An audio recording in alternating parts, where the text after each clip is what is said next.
Bismillahirrahmanirrahim.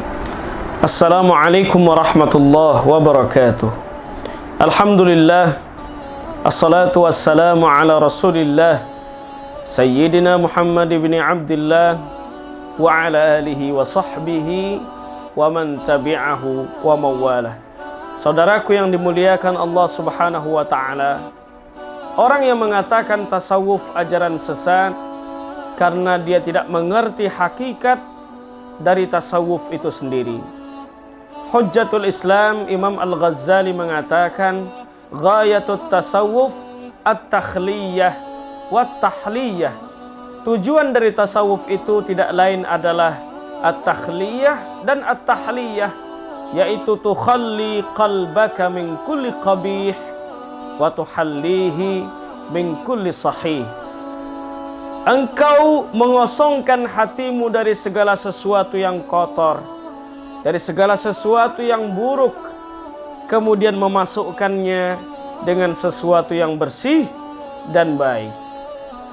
Imam Junaid Al-Baghdadi mengatakan bahwa tasawuf ini ciri-cirinya tidak lain adalah muqayyadun bil kitabi was sunnah, terikat dengan Al-Quran dan As-Sunnah. Oleh karena itu sebagian para ulama menyebutnya dengan tazkiyatun nufus, yaitu pensucian jiwa.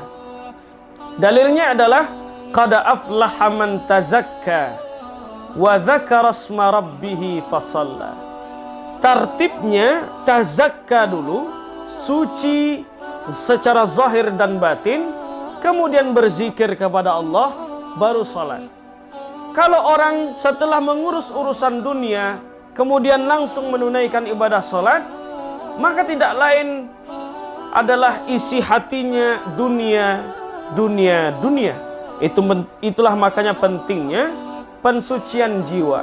Bagaimana mungkin seseorang sanggup datang kepada atasannya dengan pakaian yang bagus, dengan mental yang siap, akan tetapi ketika dia menghadap Rabbnya dalam kondisi kotor. Guru kami Syekh Abdullah Izzuddin Al-Azhari hafizahullah mengatakan bahwa taharatul a'dha syartun li sihhatis shalah wa taharatul qulub syartun li qabuliha.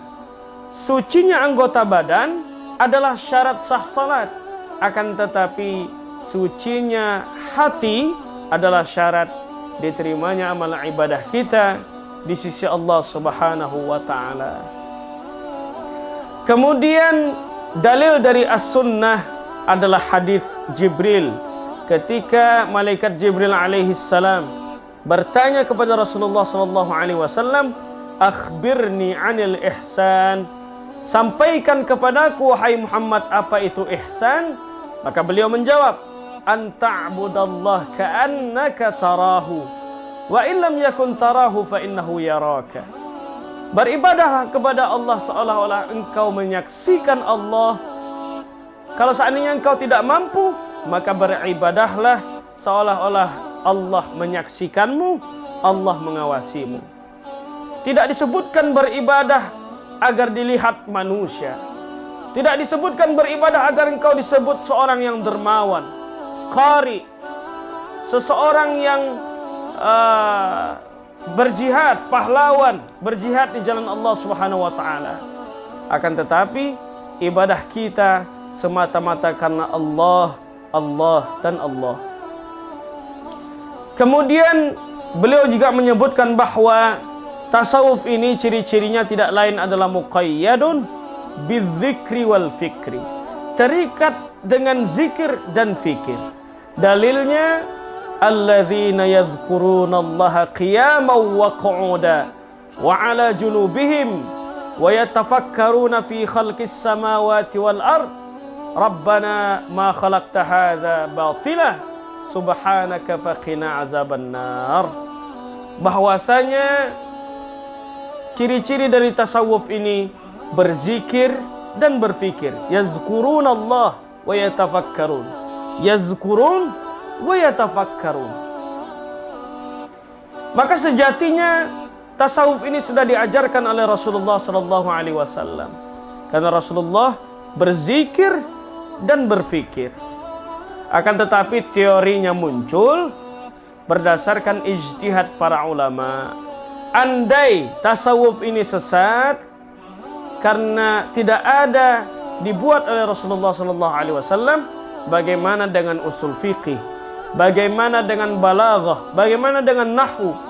Bagaimana dengan sharaf? Bagaimana dengan mustalahul hadis? Bagaimana dengan al-balaghah yang itu tidak dibuat oleh Rasulullah sallallahu alaihi wasallam?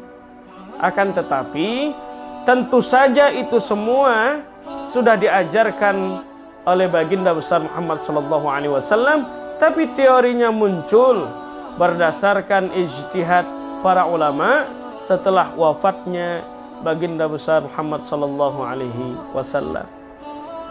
Kemudian dalam tradisi tariqat ada mursyid dan ada salik, ada guru, ada syekh dan ada murid. Guru mengijazahkan kepada muridnya zikir khusus, kemudian diawasi agar istiqamah dan tidak lalai. Zikir khusus ini apakah bid'ah?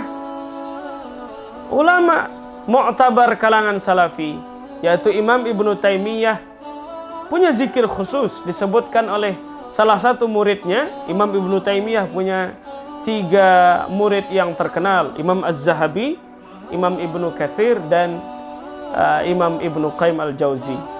Di dalam kitab Madarikus Salikin, Imam Ibnul Qayyim mengatakan bahwa Imam Ibnu Taimiyah di antara salat sunnah fajar dan salat fajar, beliau punya zikir khusus, yaitu membaca Ya Hayyu ya Qayyum La ilaha illa anta birahmatika astaghith sebanyak 40 kali.